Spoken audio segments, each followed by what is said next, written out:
Hare Krishna. Can you hear my voice? Am I audible? Okay, let's start. Namo Vishnupadaya Krishna Preshthaya Bhutale Shemate Bhakti Vedanta Swaminiti Namine. Namaste Saraswati Deve Gauravani Pracharine Nirvishesha Shunyavadi Paschatya Deshatarine. Jai Shri Krishna Chaitanya Prabhu Nityananda Shri Advaita Gadadhara Shivasadi Gaura Bhakta Vrinda. Hare Krishna Krishna Krishna Hare Hare. Hare Rama Rama Rama Hare Hare. Hare Krishna. So thank you all very much for joining today's session. We have been discussing from the 12th chapter of the 5th canto of Srimad Bhagavatam. The chapter is titled as Jadabharata refutes Rahuguna. Again, I don't know, I am myself bored. I will not repeat it. But the point is that please don't see it as a refutation. He is just using refutation as a tool to pull Jadabharata, to pull Rahuguna to practice bhakti. As we were discussing yesterday, um, that this should be understood, this endeavor of Jadabharata should be understood to be very similar to the endeavor of Krishna to encourage um, uh, Krishna to encourage Arjuna, or through Arjuna, other people to perform karma on the platform of jnana. Even though you are qualified for, you are anyways practicing karma, but rather than practicing karma on the platform of karma, you should practice karma on the platform of jnana. So that is why he is giving. So one should not think that Jadabharata is encouraging Rahuguna to give up his Kshatriya duties as such, because as a king, that kind of a Loka Sangraha need is very strong. But Jadabharata realizes that here is Rahuguna who is performing karma on the platform of karma. It would be so much more better if he performed karma on the platform of jnana, or here in this case, karma on the platform of bhakti. Okay. So that is what he feels. So that is what he is suggesting. And we should understand these instructions in that sense only. If we don't understand in this sense, then we will get all kinds of questions, as Sham Sundaranand Prabhu oftentimes asks. How can you give up this? How can you, not do take care of conventional reality? But devotees should not give up conventional reality. I mean, that's not what Jadabharata is suggesting. Okay, that's not what Jadabharata is suggesting. Okay, so this we had an elaborate discussion on this yesterday, and that is why we are only seeing it as a very discordant conversation that is happening between Jadabharata and Rahuguna. But Rahuguna himself is not seeing it so much like that. Even though he says, I am not able to understand, I am not able to understand, he says like that. But clearly he is able to understand Rahuguna, Jadabharata's endeavor to bring him to the platform of bhakti. So that is why he is expressing his gratitude. Uh, he is actually uh, valuing Jadabharata as a very, very exalted soul, and he is definitely understanding that Jadabharata is giving him very valuable advice, uh, and therefore he is begging from him. Okay, so we are seeing it as discordant. Yesterday we saw the example of two people having a conversation, seemingly very, very someone is asking a question and someone else is answering something totally different. And the observer thinks that this is an absurd answer. But the person who asked the question and received the answer is very, very satisfied. Yesterday we saw this example, right? How much the wife asks, oh, how much does the TV cost? You would be expecting him to tell a number. Instead, the husband says, don't worry, I am getting Diwali bonus. Okay. So which means the husband could see what was behind the question of that wife. Behind the question of that wife was the concern that do we have sufficient money to purchase the television? Okay. And uh, so the husband understood it. How did the husband understood? How did the husband understand? Because there is a context to this whole discussion, and they both have known each other for years together. So therefore, the husband knows that how things are communicated. So in the case of Jadabartha and Rahuguna also, Rahuguna is able to relate with the purpose of Jadabartha. He is able to understand the purpose of Jadabartha, what he is trying to communicate, why he is trying to do this. He is able to very clearly understand. So therefore, therefore Rahuguna he's expressing his gratitude to Jadabartha. Of course, he's asking doubts, but those doubts are only for fine tuning his understanding, rather than one should not see that he is doubting the very endeavor of Jadabartha himself. It is not like that. Okay. So one should understand that what Jadabartha is trying to do here is to encourage Rahuguna to perform his karma, but on the platform of bhakti, for which he clearly sees that he is qualified for. Okay. That is the way we should understand this whole conversation. So that is why Rahuguna is now speaking to Jadabartha. He says, I offer my respects to you, having an eternal blissful form like the Lord. You have hidden your eternal experience of bliss in the form of a Brahmana. Your words are the medicine for me, who has been bitten by the snake of false identity with the despicable body. Your words are nectar. So, which means clearly, Ravana is accepting and understanding that yes, I have been bitten by the snake of false identification. Uh, I have been bitten by the snake of false identity. Okay. He's very clearly understanding and accepting. And your words are acting like a perfect medicine. He says this. So he's accepting. Hmm. Then he says, I will later tell you about my topics of doubt. Now, can you please explain what you have said about this Adhyatma Yoga, making it easy to understand since I am inquisitive? You have said that the results of action seen in this world are simply based on convention.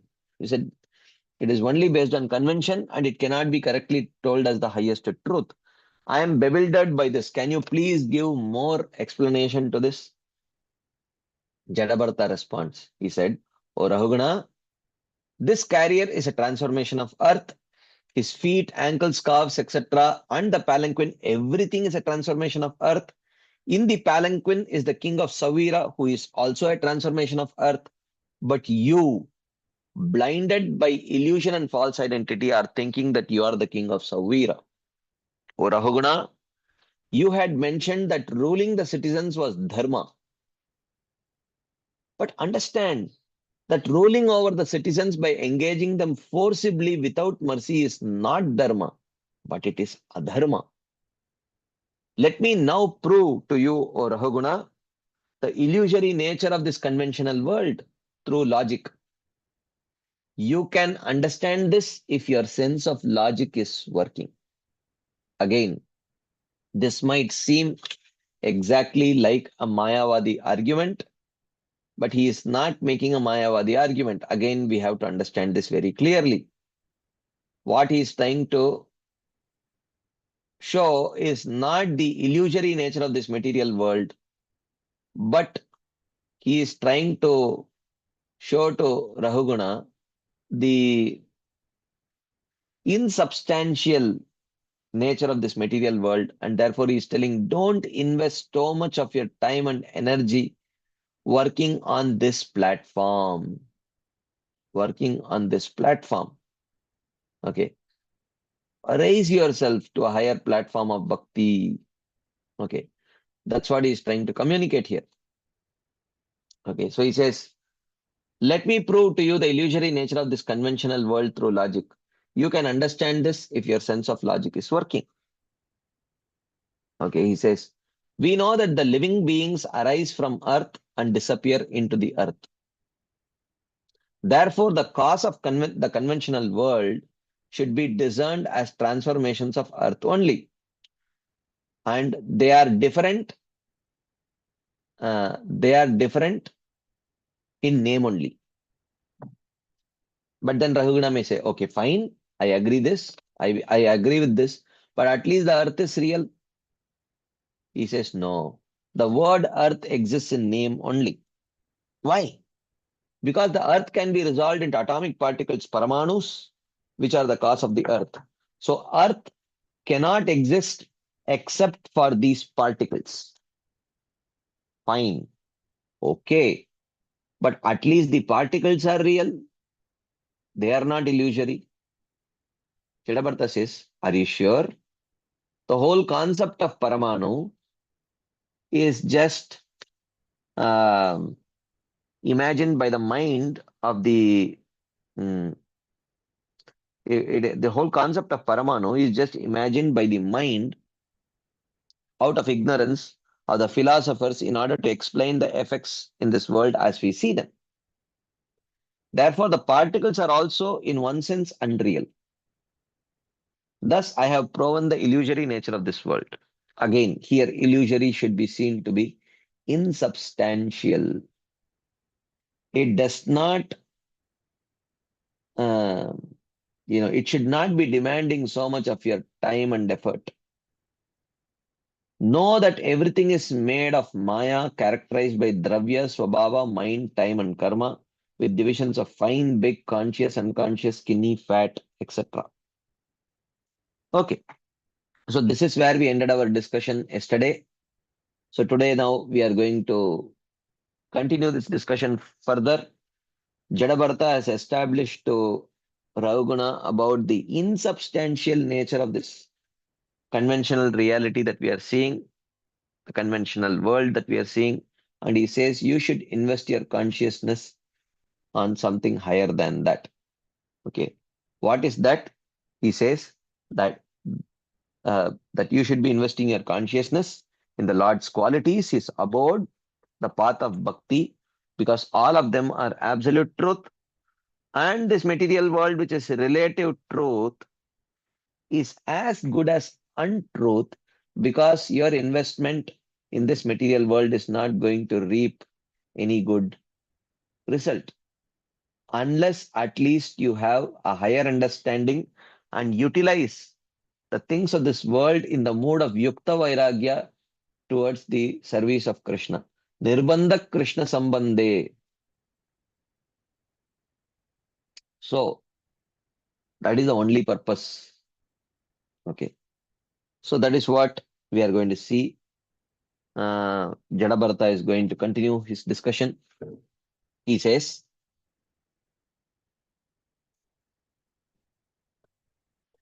Jnanam Vishuddham Paramarthamekam Anantaram Twabahir Brahma Satyam Pratyak Prashantam Bhagavat Shabda Samgyam Yad Vasudevam Kavayo Vadanti.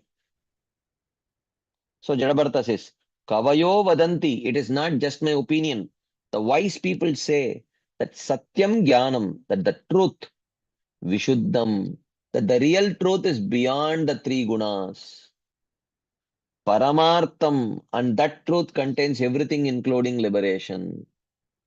Ekam, and there are not many, there is only one without a second. And that one is Anantaram to Abahihi. He is all pervading. And Brahma, and he is Brahman. Not only is he Brahman, Pratyak Prashantam, he is the um, Paramatma also. And Bhagavat Shabda Samgyam, he is also Bhagavan. And who is that person? Yad Vasudevam Kavayo Vadanti. The wise people say that that person is Vasudeva. Brahmeti Paramatmeti Bhagavaniti Shabdate. And who is that Brahmeti Paramatmeti Bhagavaniti Shabdate? That is Yad Vasudevam Kavayo Vadanti. The great people, the intelligent people, they conclude that that person is Vasudeva. So, so that is beyond the three modes. Okay, and that is absolute truth, and you should meditate on that Vasudeva. So the question is, if okay, if the material world is in one sense illusory, then what is the truth? The previously mentioned truth, the tattva, is said to be that which is known by the authority of the scriptures. This has been mentioned in the first canto as tattvam vadanti tattvavid asatvam sorry. So this is vadanti tat tattvavidas tattvam yad jnanam advayam. Knowledge is truth which is beyond the gunas, vishuddham. So the truth which is beyond the gunas is only Bhagavan, Bhakti, and Bhakta. Okay. How is Bhagavan is beyond the three gunas? Bhakti is definitely beyond the three gunas. Even though we may talk about, even though we may talk about Sattva-guni Bhakti, Rajoguni Bhakti, and Tamoguni Bhakti, uh, that is not that Bhakti itself gets contaminated.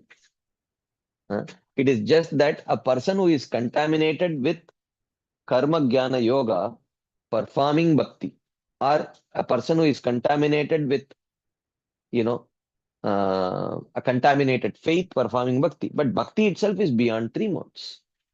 Okay. So that is the point. So Bhakti is beyond three modes. So what is that knowledge which is beyond three modes? Bhagavan, Bhakti, and Bhakta. How is the Bhakta beyond three modes?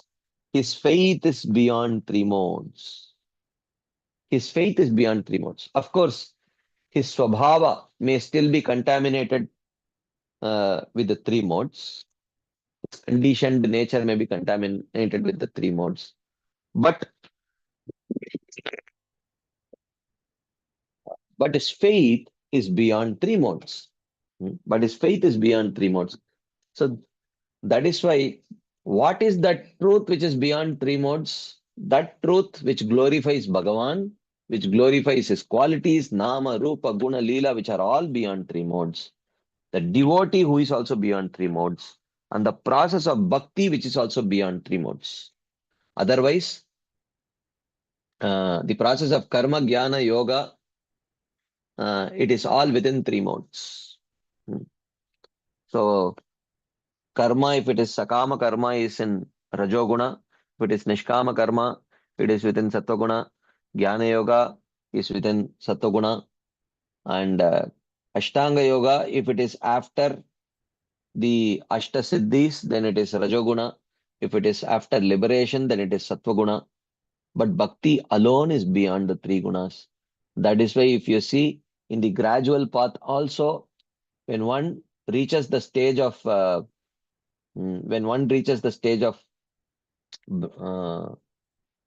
Jivan Mukta, at that point of time, he has to give up the practices of Jnana and Yoga also, which is also called the stage of Jnana Sannyas. Because why he has to give them up? Because they are still within three modes. And if you wish to attain Brahman, which is beyond three modes, then you cannot carry practices which are within three modes. So one has to give that up. But one should not give up bhakti, because bhakti is beyond three modes. So then what is the truth? The previously mentioned truth is the tattva is said to be that which is known by the authority of the scriptures. And what is that? Vadanti tat tattvavidas tattvam yad jnanam advayam. Brahmeti paramatmeti bhagavaniti shabdyate. Okay. And that truth is beyond the three modes. It is supreme, from which arises liberation, paramartham, and it is one without a second, ekam.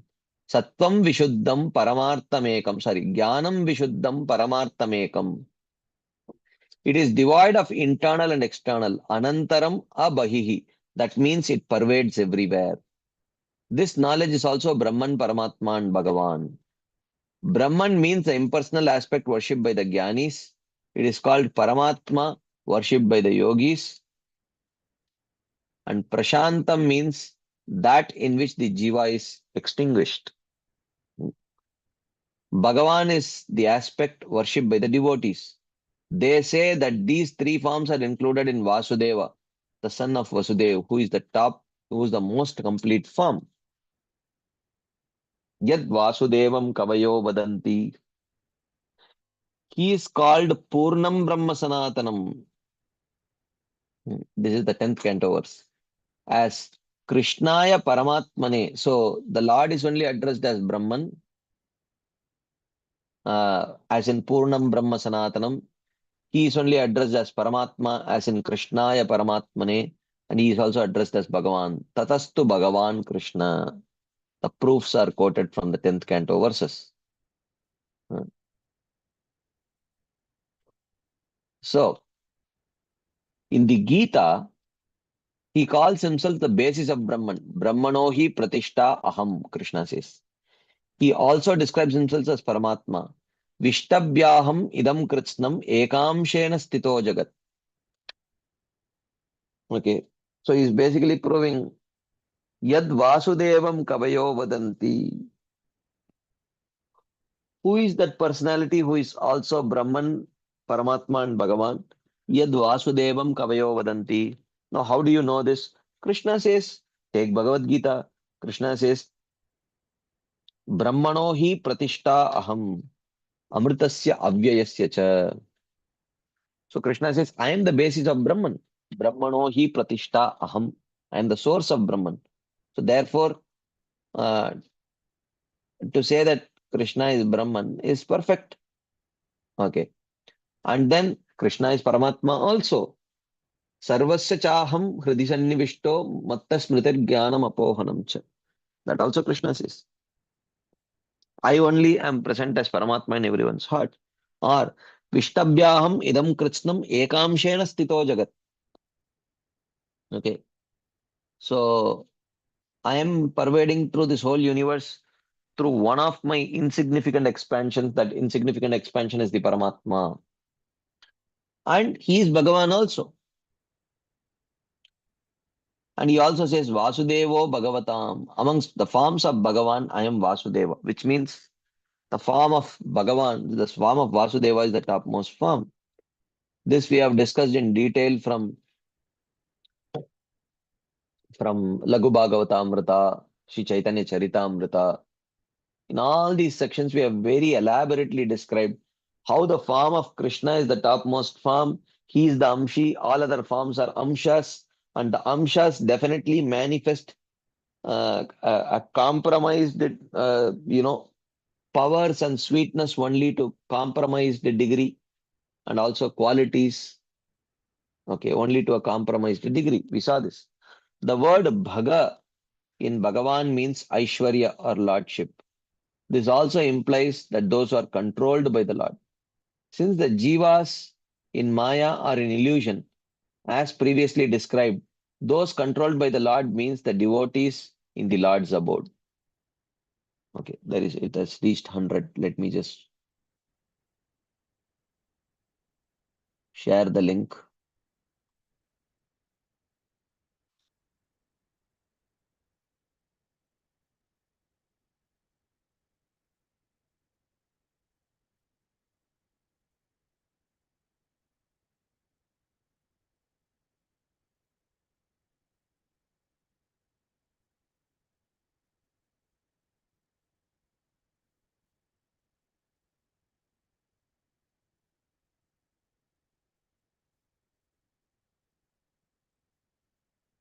Almost done.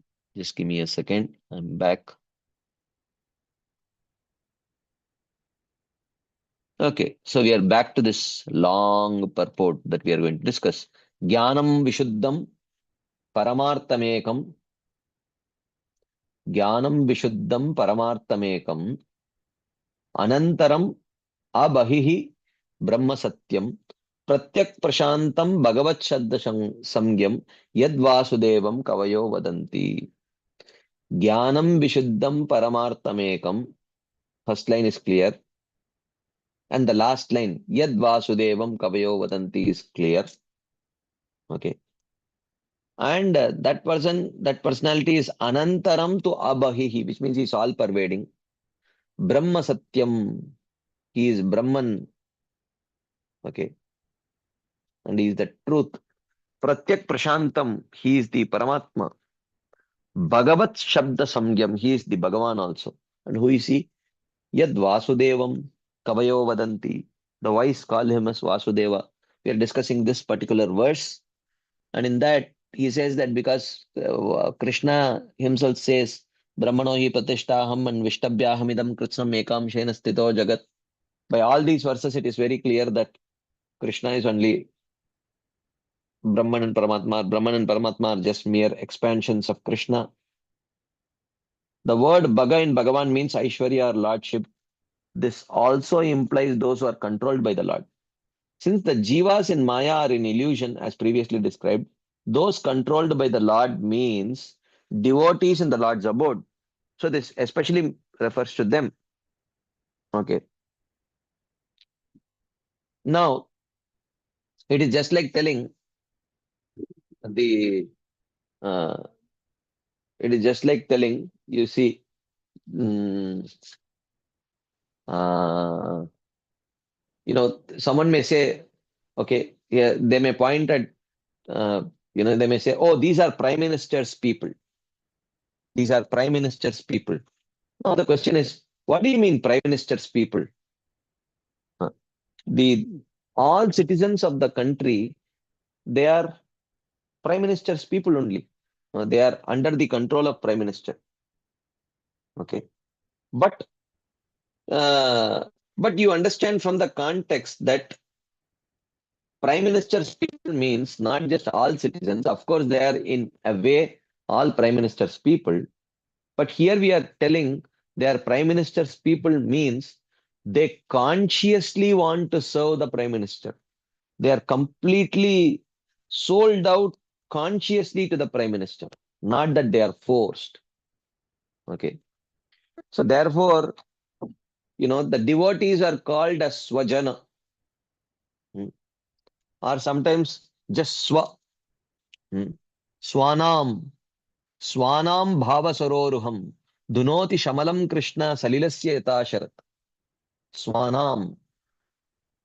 Swanam means what? Everyone belongs to Krishna only. Everyone belongs to Krishna.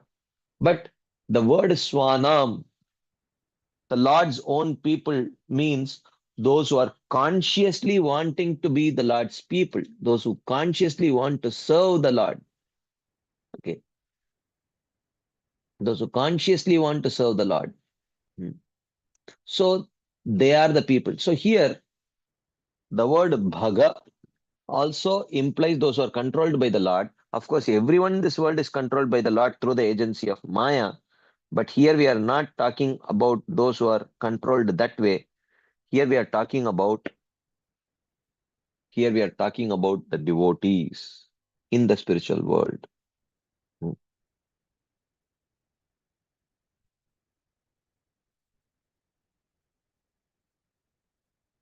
Okay. So they are eternal. Hmm.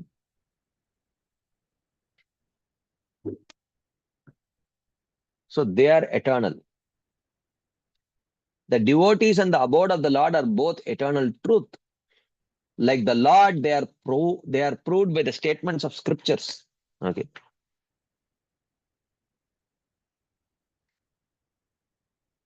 Okay. This is explained in the first canto and elsewhere. Shraddhamat sevayam tu nirguna. Faith in my devotional service is purely transcendental. So here he is proving that um, mm, uh, what is beyond the three modes he's talking about. What is that knowledge which is beyond three modes? When we are talking about practice or sadhana, bhakti is beyond three modes. Clearly, Krishna himself says, Shraddhamat sevayam tu nirguna. That faith which is there in uh, that faith which is there in serving me, that is transcendental beyond three modes. Mad niketam to nirgunam. Residence in a place where I reside is transcendental. Anything related to bhakti is said to be eternal truth as well. The intention of this section is as follows. What is the intention? This is the most important thing. Intention. What is the intention? O king, you have spoken of the material world made of Maya, proven by the senses, which has transformations which are eternal, sometimes visible and invisible. You must accept the temporary nature of these material things, since they are limited by time and place according to your own opinion. Okay. You must accept the temporary nature. So here it is clarified. Hmm. Illusory here means temporary. You must accept the temporary nature of these material things, since they are limited by time and place according to your own opinion. But since spiritual objects are not limited by time and place, being completely different, they are not part of the material conventional world. You repeatedly talk of the conventional world. Other philosophers say this conventional world is false. Other philosophers say this view has also been stated. However, even these persons do not object to the conclusion of the scriptures stated in the present verse. It has been said that bhakti means engaging the senses and body for Krishna. Rishikena Rishikesha Sevanam Bhakti Ruchate. Or, again, as it is mentioned, Kriti Sadhya Bhavet Sadhya Bhavasa Sadhana Bida. Okay. The Lord has said that bhakti is beyond the gunas. Lakshanam Bhakti Yogasya Nirgunasya Hi Udahritam. Kapiladev says. This can be true in Parinamavad, where the effects are stated to be real. Again, we have discussed this many times. Shakti Parinamavad and Vivartavad. So in Vivartavad, the Mayavadis say that the Shastras very clearly say that the absolute truth does not transform. Is Nirvikara. The absolute truth is described as Nirvikara, without any vikar, without any transformation. Okay. So therefore, if you see, if you want to transform one object, if you want to make a pot, the clay has to transform into the pot. Okay. The clay has to transform into the pot. Okay. But so therefore, if you say that who is the source of this material world, if you say that the source of the material world is Bhagavan or the absolute truth, then that Bhagavan has to transform into the material world. But the Shastras very clearly say that the absolute truth is Nirvikara. He does not undergo any transformation. So therefore, this whole material world must be an illusion. Because if it was real, then you have to ascribe a source to this material world. If that source is Bhagavan, then that Bhagavan has to transform into the material world. He has to undergo some transformations. But the scriptures very clearly say that that the absolute truth does not undergo any transformations. Therefore, this this material world must be an illusion. This material world must be an illusion. This is the conclusion of this is called as the Vivartavad, the Vivartavad of the Mayavadis. Now, the Vaishnavas say that no, this is not the right understanding. The material world is real. And the source of the material world is Bhagavan. Okay. Then they question, okay, if the material world is real and the source of the material world is Bhagavan, then how would you substantiate the statements of the Shastras which clearly say that the absolute truth does not undergo any transformations? He is Nirvikara. How would you explain? Okay. The Vaishnavas say, oh, he does not transform. He does not transform, but his inconceivable energies transform. his achintya Shakti that can transform. This is called as Shakti Parinamavad. So Shakti Parinamavad means where the energy of the Lord transforms into this functional material world. Okay. That can transform. That's not a problem. Huh? So, therefore, the material world is real. So, this is Shakti Parinamavad. So, we don't have to, uh, uh, present like the Mayavadis who say the material world has to be unreal. The material world has to be unreal because the absolute truth cannot undergo any transformation. So, he says that, yeah, uh, the absolute truth is not like us. He has inconceivable energies. So now why you have to put the word inconceivable here, achintya? Because for a person, if his energy transforms, then he also transforms. Okay. Like for example, uh, like yesterday evening I was going for a walk. Okay. Yesterday evening I was going for a walk. And initially, when your energy levels are high, you can walk very fast. But slowly, after a period of time, when your energy levels start dipping, then you start slowing down. So, uh, you may say that, okay, what do you mean that energy transforms, but the energetic personality does not transform? Uh, just like Rahuguna's argument. Talyagnitapat payasobitaptahat tattapatas tandula garba randihi. He says, if the pot gets hot, the milk will get hot. If the milk gets hot, the rice which is in connection with the milk will definitely get cooked. So how can you say that the energy transforms, but the energetic does not transform? Vaishnavas say that is because his energies are inconsistent, human energy. So that is why it is called as Shakti Parinamavad, where that Shakti is Achintya Shakti. So the Shakti can transform without transforming the Shaktiman Purusha. This is the explanation of the Vaishnavas. But the Mayavadis object. Oh, but the scriptures very clearly say that the Lord is without a form, without energy, without gunas, etc.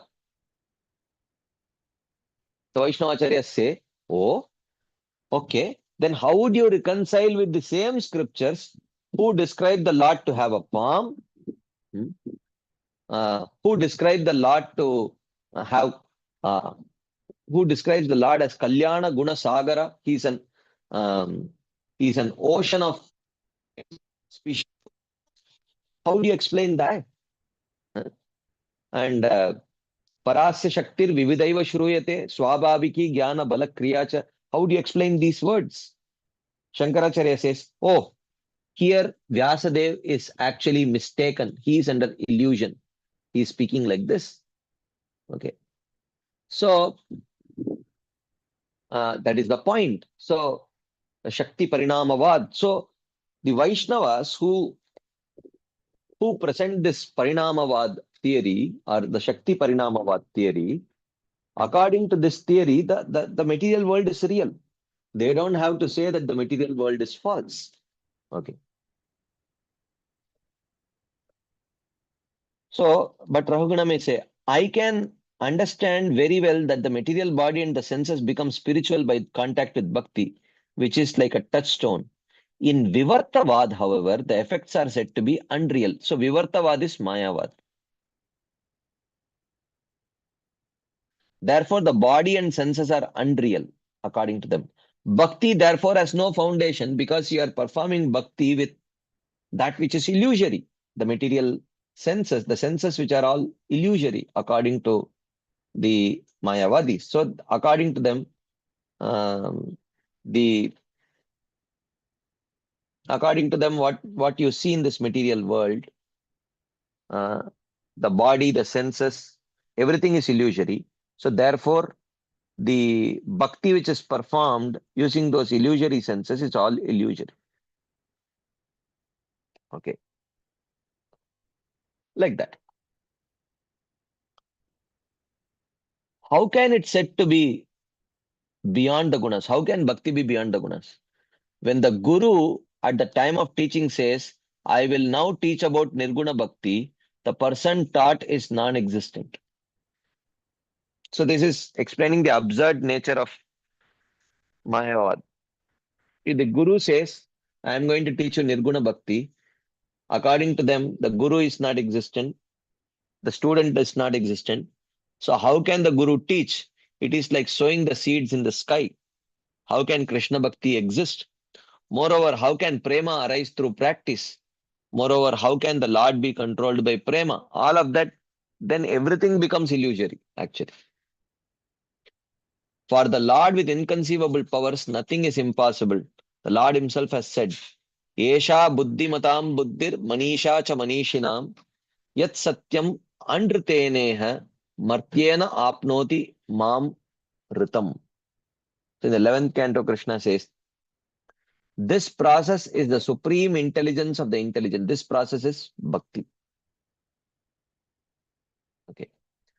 And the cleverness of the most clever, for by following it, one can in this very life make use of the temporary and unreal to achieve me, the eternal reality. Yat satyam andritena iha martyena apnoti mam ritam. Ritam means truth. Andritam means untruth. Temporary and unreal. Unreal means insubstantial. Temporary means insubstantial.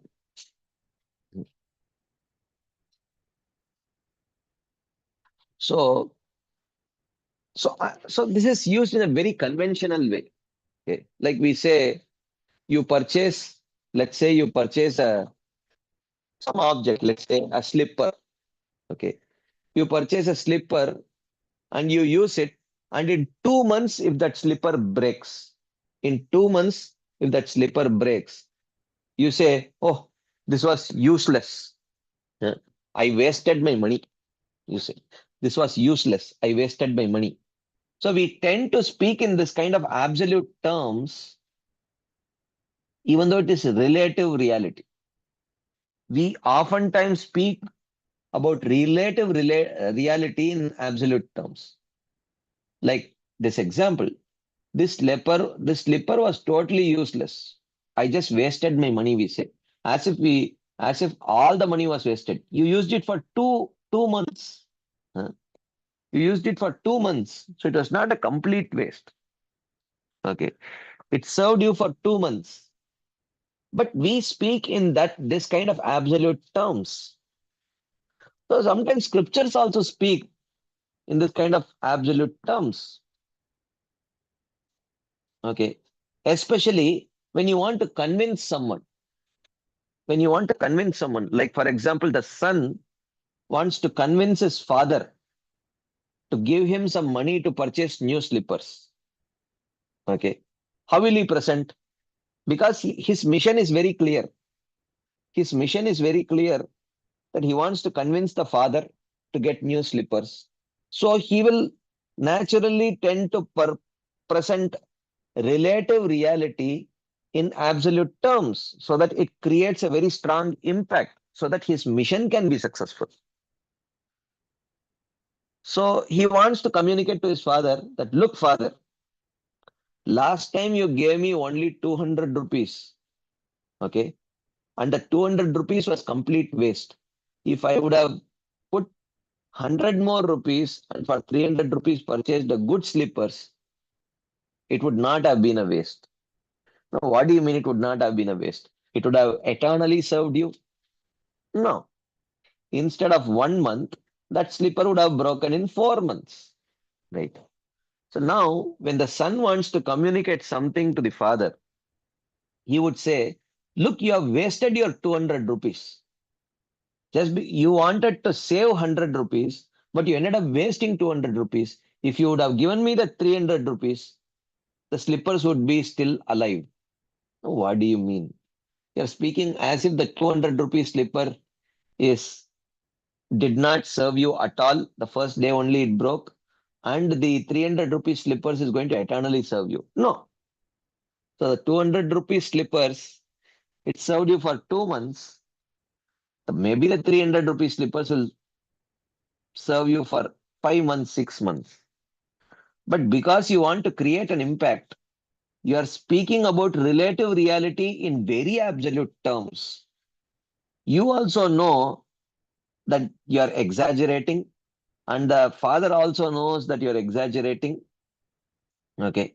But but you both can have such a conversation, right? Similarly, the scriptures also many times, or the speakers of the scriptures, when they want to communicate something, they do tend to communicate relative reality in absolute terms sometimes. When they are communicating in this way, the acharyas have to comment to explain. That is why you will oftentimes see our acharyas explaining, oh, here unreal means temporary and insubstantial, they'll say.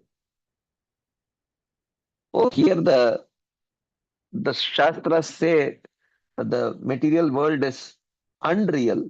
So in this context, unreality means tem- mm, temporariness and insubstantial and being insubstantial. And it does not literally mean absolutely illusory. Okay.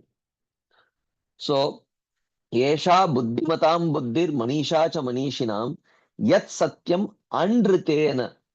So the word andrita means unreal.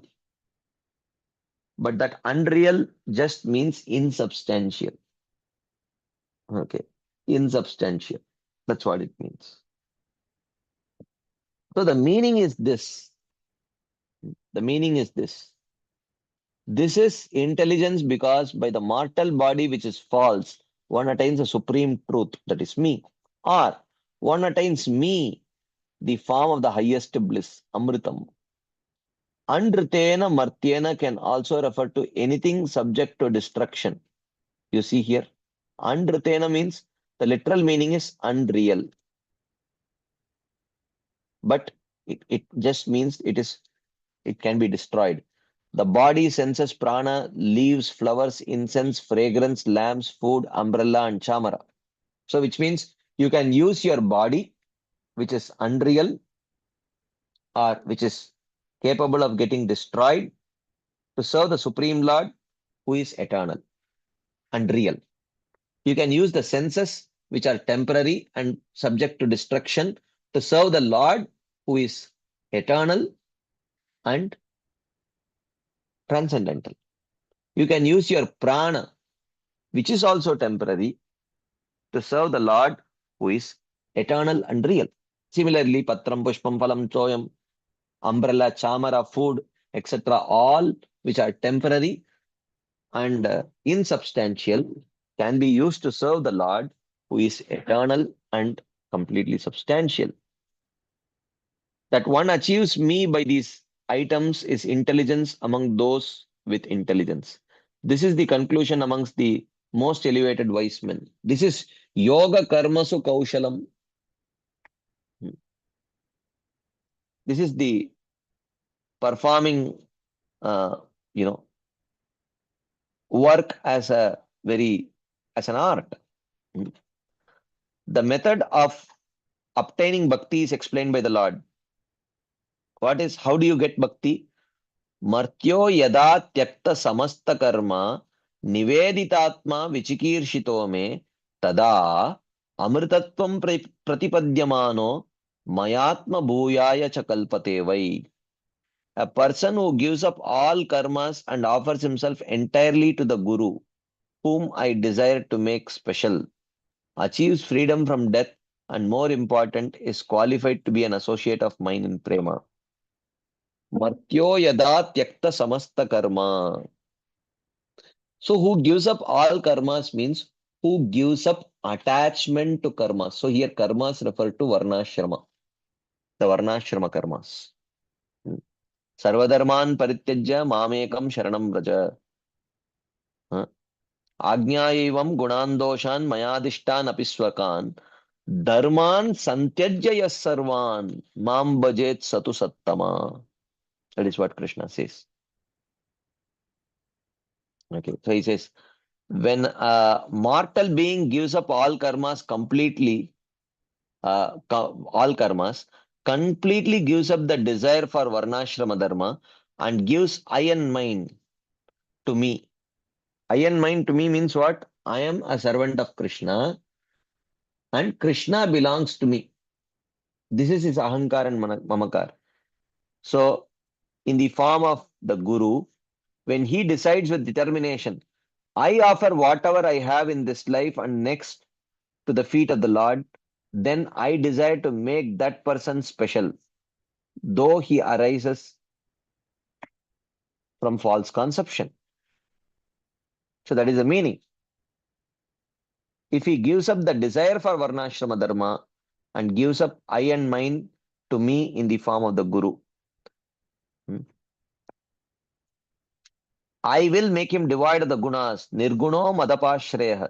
He who surrenders to me is beyond the gunas. Not being affected by Maya, he is not temporary but eternal. Since he is not affected by ignorance, he is not false but based on Swarupa.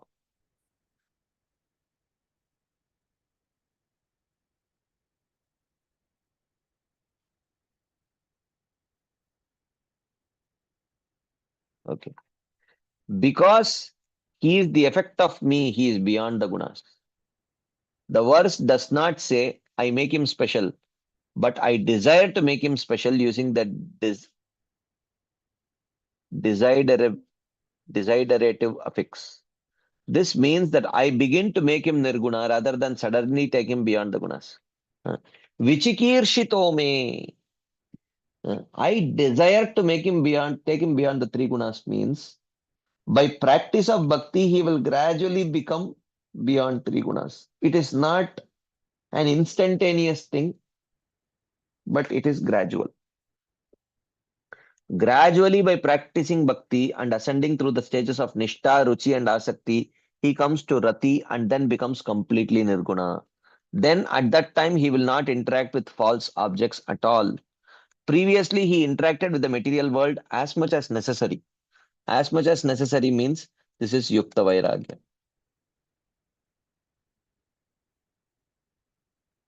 The meaning is this: by the Lord's inconceivable energy, at the time of giving instructions on bhakti, body, senses, and mind, which are beyond the gunas, are created by me, though invisibly, in order to show the greatness of bhakti.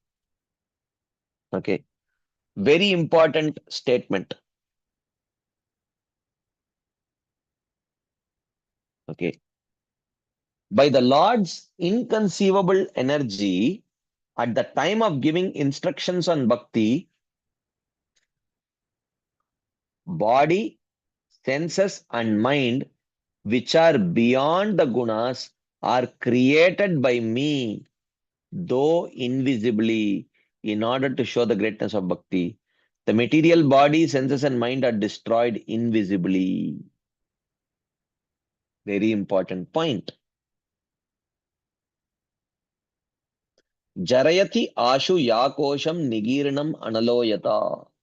This gradual destruction of the material part of the body and gradual manifestation of bhakti is indicated by that verse of digestive fire by Kapiladev. Jarayati ashu yakosham nigirnam analoyata.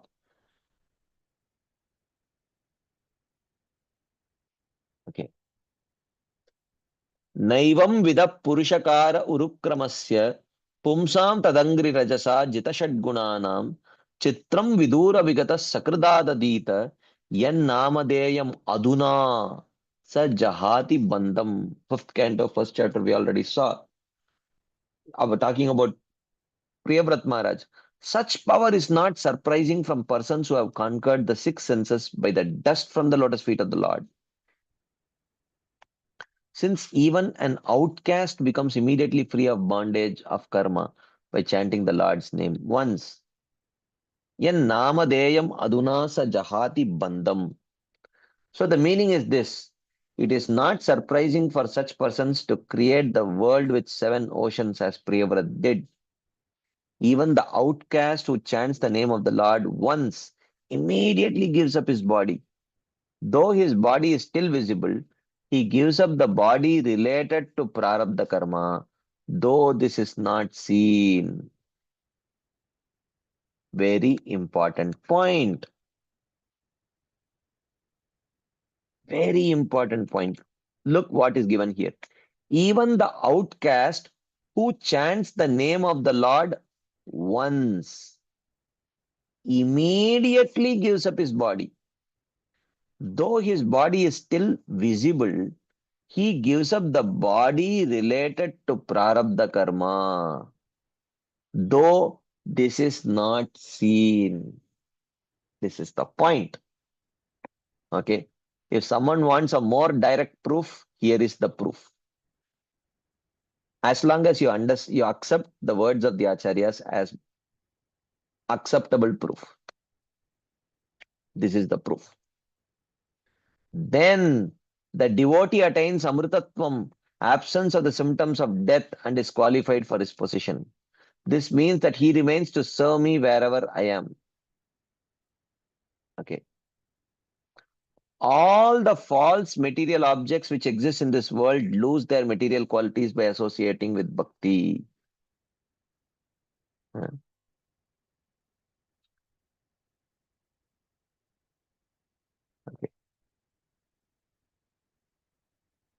So, the Lord makes those objects the highest truth favorable to the desires of his devotees. What is impossible for the inconceivable? Naivam vida purushakara urukramasya. The statements, service to me is beyond the gunas and my abode is beyond the gunas are true. Shankaracharya has accepted the following from Mahabharat Udyama Parva.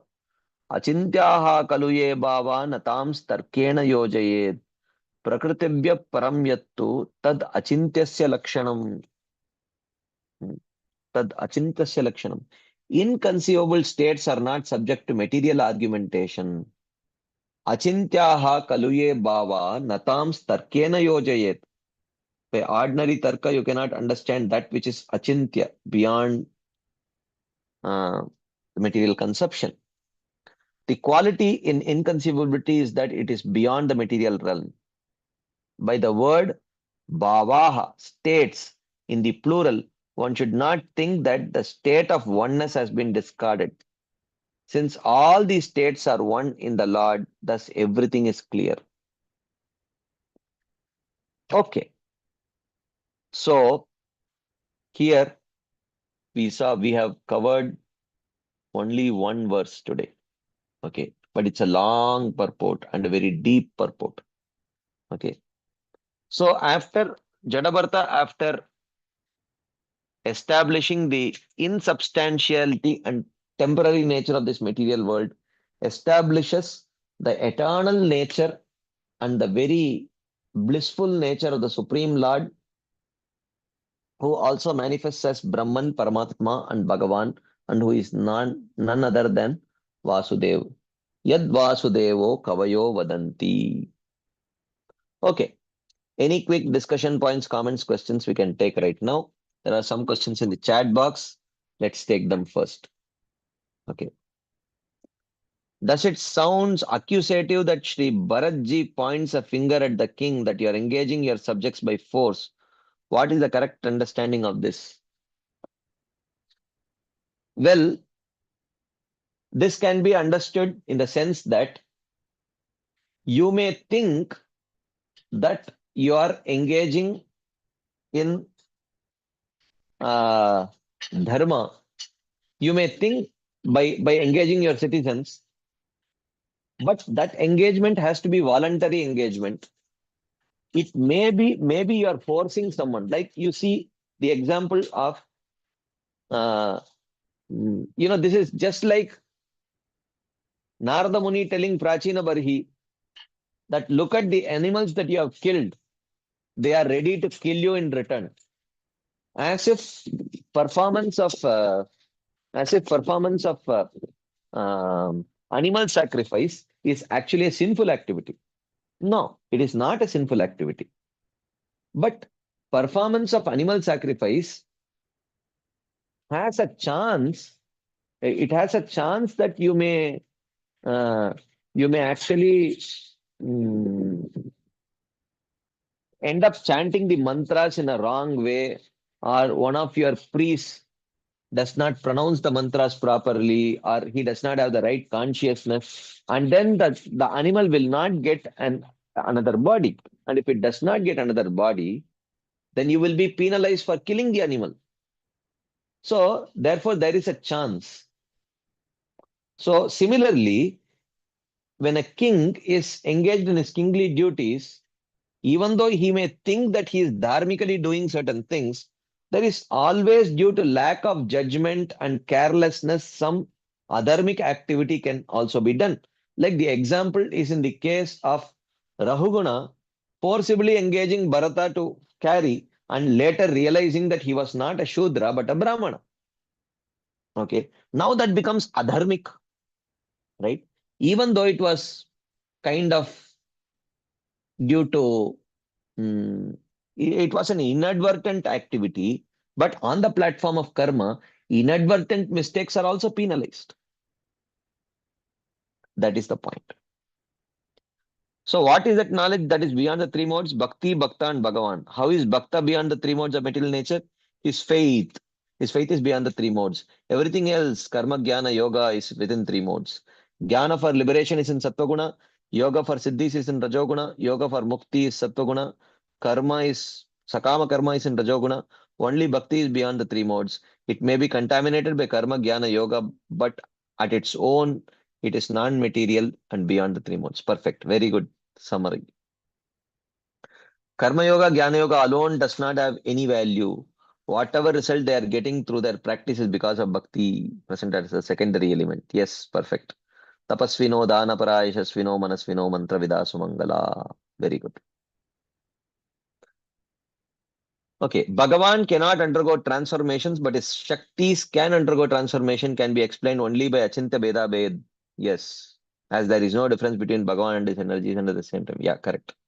Why Jadabharata calls the king cruel as he is forcing his servant? I think we have discussed this.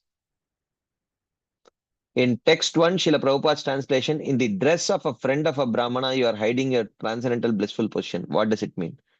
Friend of a Brahmana means Brahma Bandhu. Okay. So you are not exactly dressed like a Brahmana. That's what it means.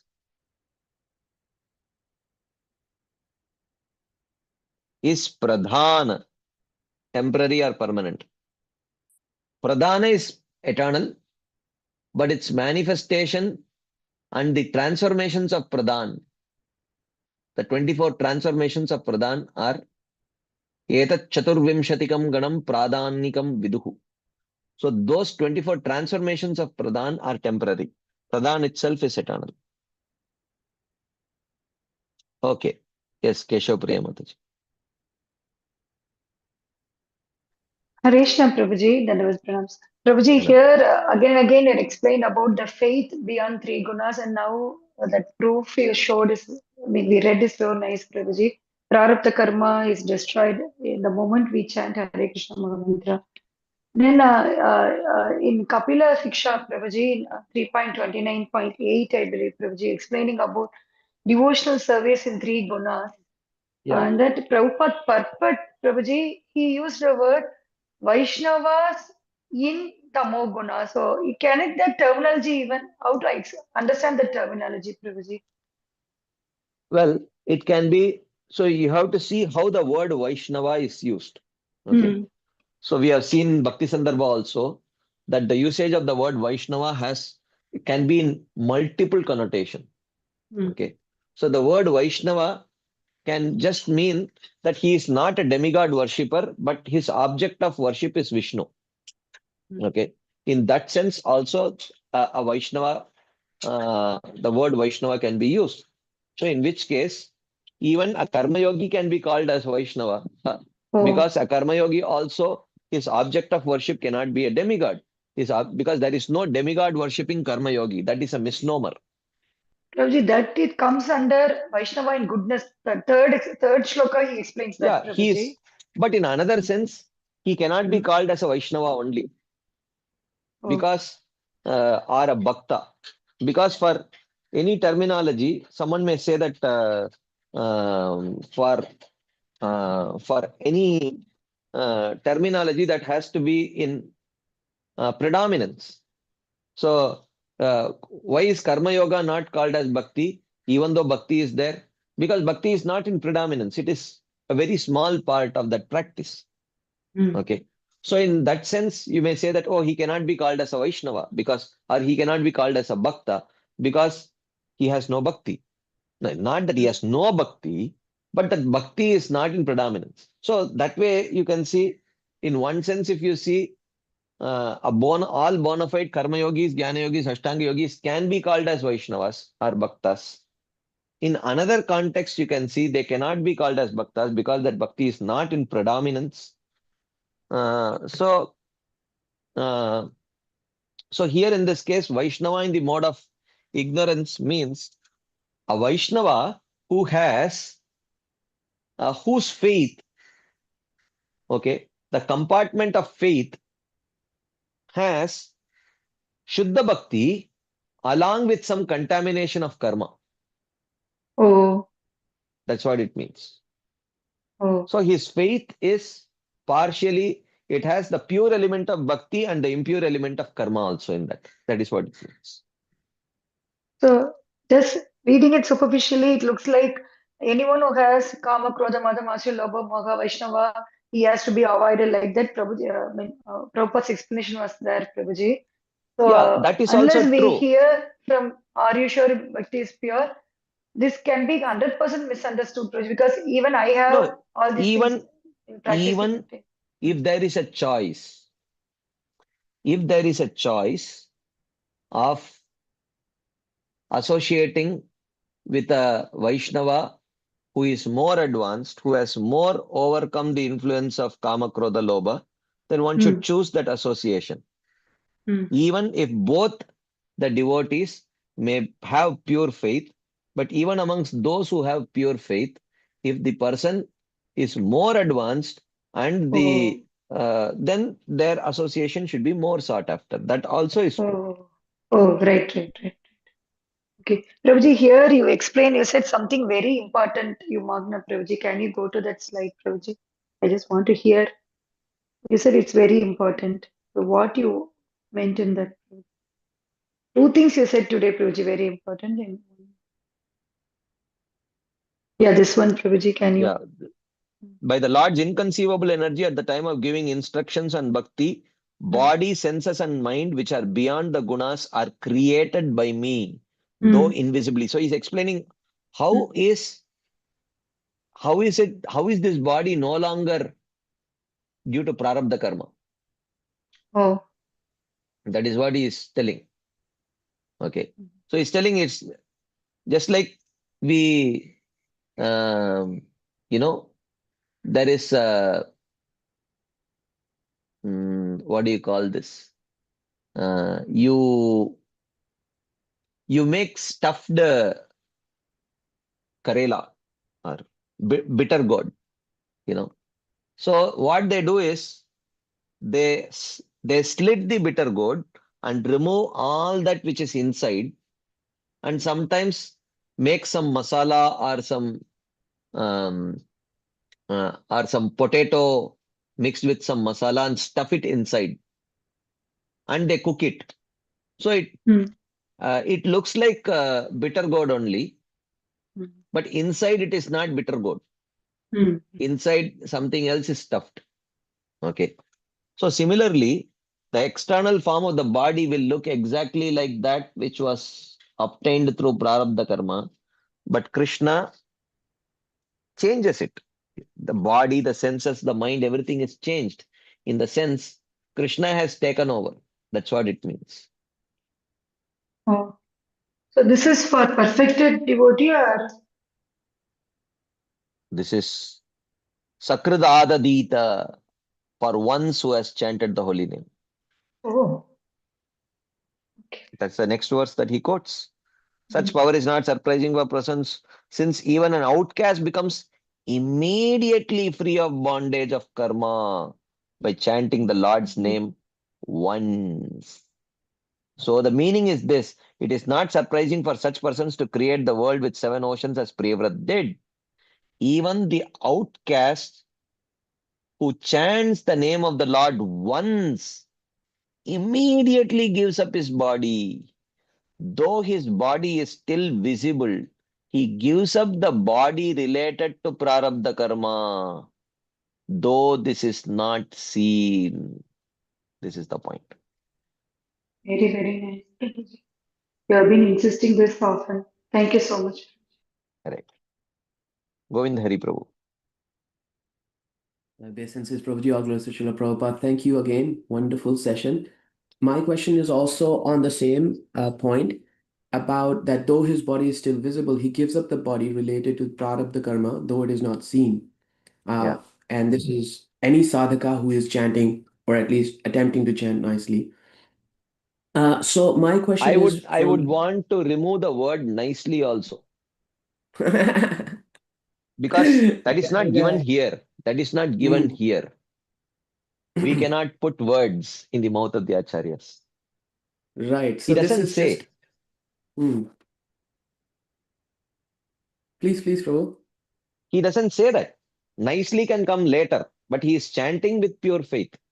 The faith is pure, Mm. but it may still be, because chanting once means that once chanting may not be nice actually.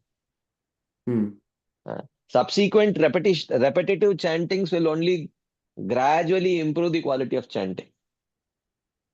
Because when you put the word nice, then immediately people will jump and say, I am not chanting nicely. So, Mm. therefore, he doesn't say nice. He says chanting once, but Mm. with Mm. pure faith. The faith has to be pure. It has to be jnana karma, the anavrita shraddha. With that Mm. shraddha, if you chant, that one chanting is good enough. Wow. Thank you. Now, the previous statement that was the highlighted statement was by the Lord's inconceivable energy at the Mhm. time of giving instructions on bhakti, body, senses, and mind, which are beyond the gunas, are created by me. So these Okay. are the Y- yeah, please. Yeah. I will, some, what do you call this? Commas and full stops. What do you The call them?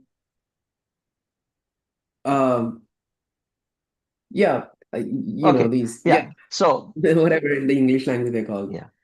By the Lord's inconceivable energy, comma, Punctuation. punctuation. Yeah. By the Lord's inconceivable energy, comma, at the time of giving instructions on bhakti, comma, body, senses, and mind, which are beyond the gunas, are created by me, Hmm. though invisibly. Mm-hmm. Why? In order to show the greatness of bhakti.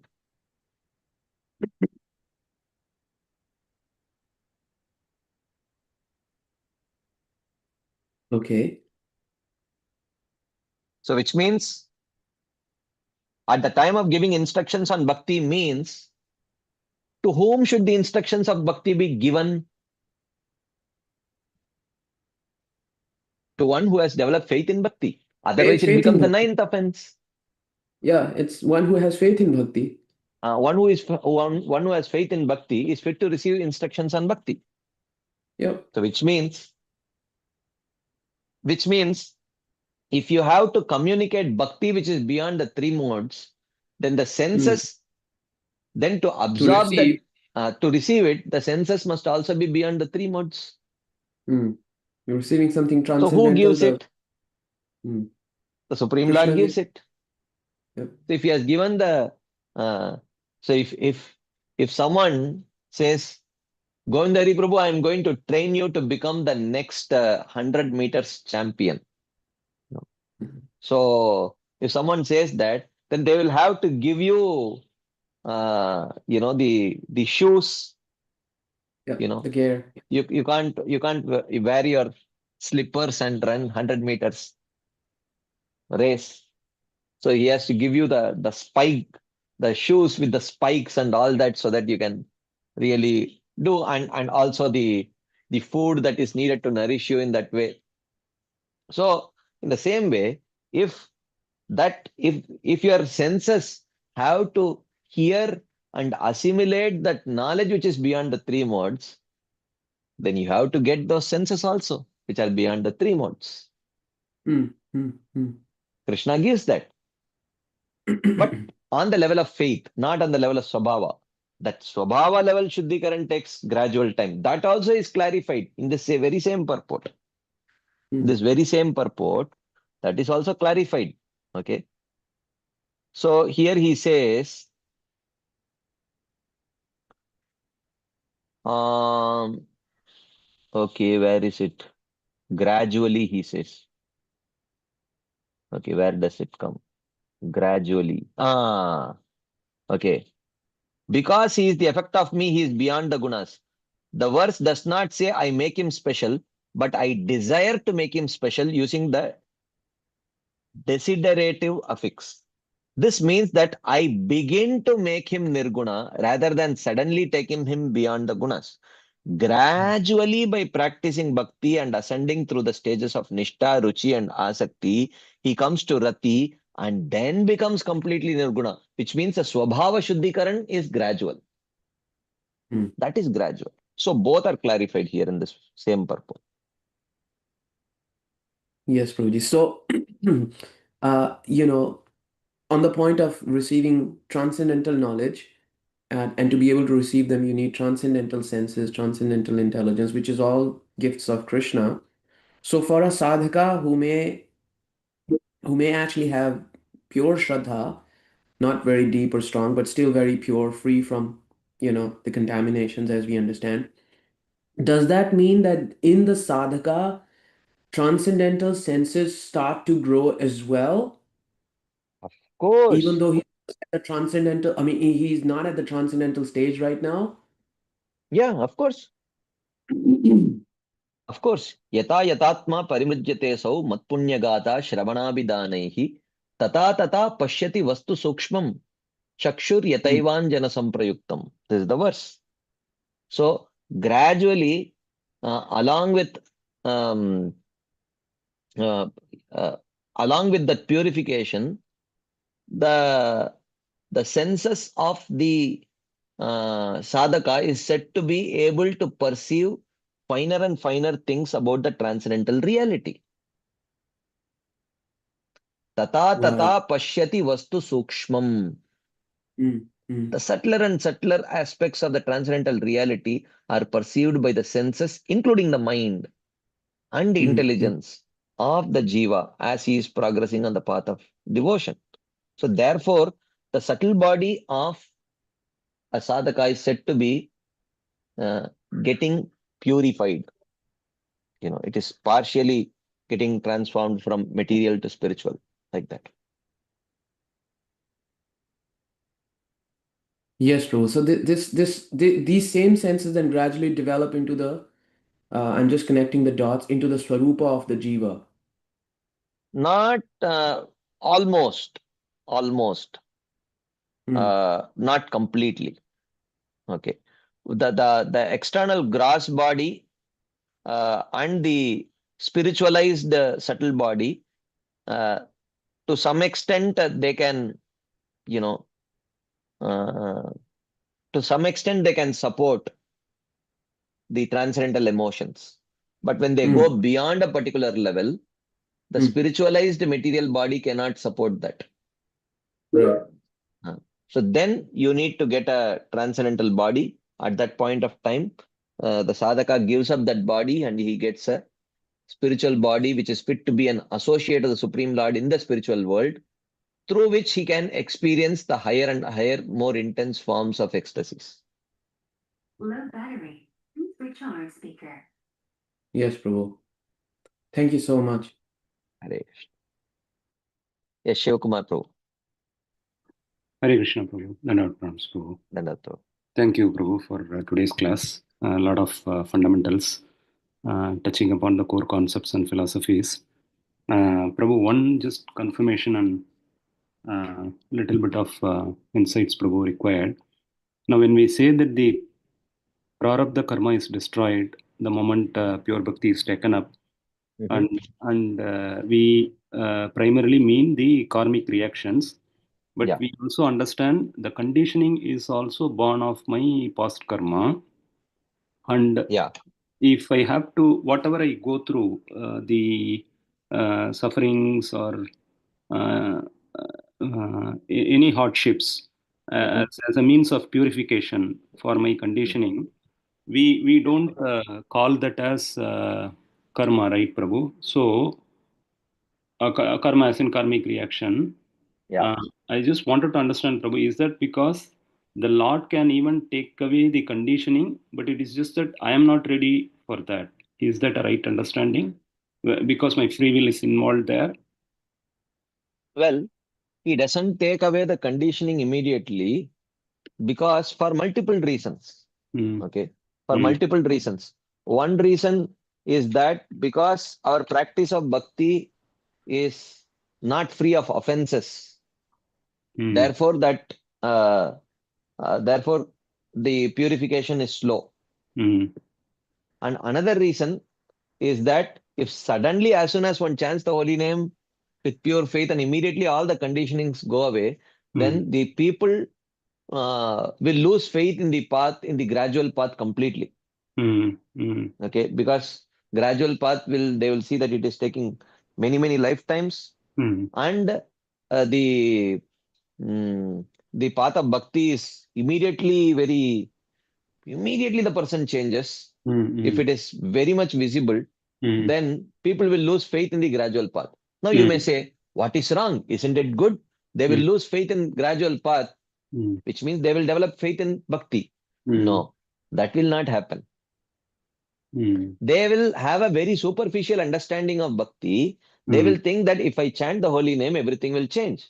But mm, what they don't see is that the mm, change has not come from once chanting the holy name, mm, but the background work which has been done by many, many Vaishnavas for many lifetimes, mm, because of which when he chants that one holy name, it mm, seems to immediately change. mm, Okay. But the mm, change was not immediate, it was gradual only.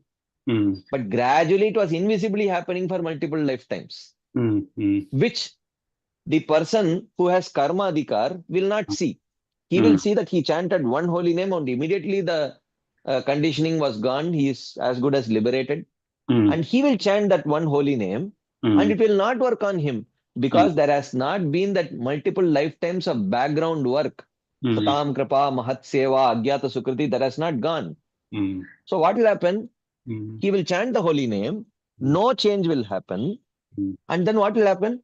He has already lost faith in the path of karma. Now mm, and he has anyways not developed faith in the path of bhakti also. So he mm, will end up living a sinful life. mm, mm, So therefore, the mm, Lord protects those people also.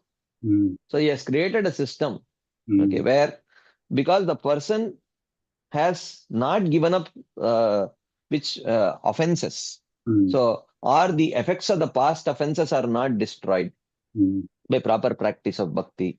mm, So the purification of that conditioning is gradual, mm, mm, mm, like mm, that. mm, mm, mm. Okay. Okay. But otherwise, in some cases where extraordinary mercy is involved, Mm, mm, or sometimes when in cases where the offenses are very, very meager mm, or non-existent, mm, you do see very quick transformation also.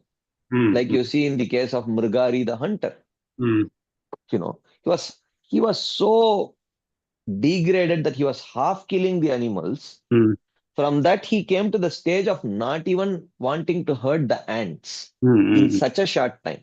mm, That mm, can happen. mm, That can happen. mm, mm. Okay, okay, Prabhu. Prabhu, just one question, Prabhu. I'm sorry if it's too technical, but I'm very curious to understand this, Prabhu. Um, like if I take my case, I clearly see that knowing whatever we have discussed, learned, and a little bit reflected, realized, I still have attachments and I am not ready to let go the attachments. Although I am working towards the goal of attaining lotus feet of Krishna, I'm just not ready for it. Yeah. So that's the state in which I am, and so I am holding few things, and I see that it's the changes are gradual, purification is gradual.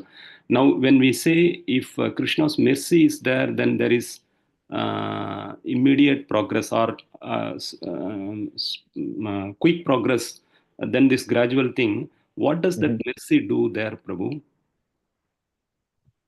What does that mercy do where? In terms of me letting go the attachments, what does it do? Because I'm trying to understand in the context of the free will, and Krishna does not intervene in the free will of the jiva. See, free will is what? Okay. Mm, Free will, if you remember, this is to explain to you the point that you are mentioning. mm, The classic way in which this can be explained is the way Arjuna puts it mm, in Bhagavad Gita. mm, Ata kena prayuktoyam papam charati purushah mm, anichannapi varshneya baladiva niyojitah. So he asks. mm, So what is this by which, uh, what is what is that force by which a mm, person unwillingly engages in sinful activities? mm, mm, You see here, there mm, is clearly engagement in sinful activities, mm, but he says unwillingly. mm, So which means mm, the free will says, I don't want to engage. mm, But the past, the influence of the past mm, inertia of conditioning says, mm, do it, you will like it. mm, mm, Okay. mm, So there Krishna can see your free will, mm, that you are not willing to do it, mm, but you are forced to do it by your own conditioning. So mm, then Krishna responds to you. mm, Okay. So mm, because Krishna, he knows, mm, uh, he knows what you really want mm, mm, uh, mm, from the deep of your heart, even though mm, you seem to be externally very eager to enjoy it. mm, But Krishna does not see that. He mm, sees mm, that iota of guilt mm, that you are feeling within your heart, which is actually born out of your Shraddha. mm, So mm, Krishna has that X-ray vision mm, to completely not see the desires which are born out of your conditioning mm, and just see that one small desire which is coming out of your faith mm, mm, and respond to that one thing. mm, So, because that he identifies as your free will, mm, the rest is all not your free will. The rest is all actually, the push of the conditionings, which is mm, mm, extraneous to the soul. mm. Okay, Prabhu. So, Prabhu, I don't know if I understand correctly. So, does that mean that mercy means forcefully actually taking it, knowing the true definition of understanding the true definition of free will? Yeah, because he knows he will take it away means even though you're attached, you know. Okay. Okay, okay. Let me ask you one small thing. Mm, Okay, mm, you answer this question. mm, You clearly have those attachments, right? mm. You don't want them to go, right? Immediately. Immediately, yes. I am not in a position to let go, Prabhu. Yes. Mm, Yeah. But in your stage of perfection, mm. do you see yourself holding on to those attachments? No, Prabhu. No. So, which means Mm, clearly mm. you see your current situation of being attached to it as a state of imperfection. Yes, Prabhu. Absolutely. That's it. Krishna understands that. Yes, Krishna Prabhu. understands your definition of perfection. Mm. And even though you may be lazy to go in that direction, he will push you because Ha. he wants you to attain your own definition of perfection faster than you yourself. Yes, Prabhu. Yes, Prabhu. Yes, That's Prabhu. it. Yes, Prabhu. So, yes, Prabhu. So, just to confirm, Prabhu. So, mercy is I'm just requesting Krishna to push and force me Hmm, towards the goal. hmm. Okay. Mm, mm. And So he accepting. he can hear the loud sound of The Yes. feeble Yes. sound of your Shraddha, Yes. much more than the loud, he can hear the loud, sorry, he can hear the feeble Sound yes of of Shraddha. your Shraddha Yeah. clearly, Yes. and he can neglect the loud no Yes. of your Swabhava. He can do that. Perfect. Perfect. Perfect. Even though we ourselves may identify with the loud no of our Swabhava Yes. Yes, Prabhu. as our own noise. But Yes. Krishna can see it. It's not your noise. Yes, Prabhu. Thank you so much, Prabhu. This is brilliant. As I always said, this magic happens only in this class. Thank you so much, Prabhu. Hare Krishna. Hare Krishna. So we'll pause here and we will continue this discussion tomorrow. Thank you all very much for your patient listening and your enthusiastic participation. Srila Prabhupada ki jai, Srila Vishwanath Chakravarti Thakur Pad ki jai, Srimad Bhagavatam ki jai. Hare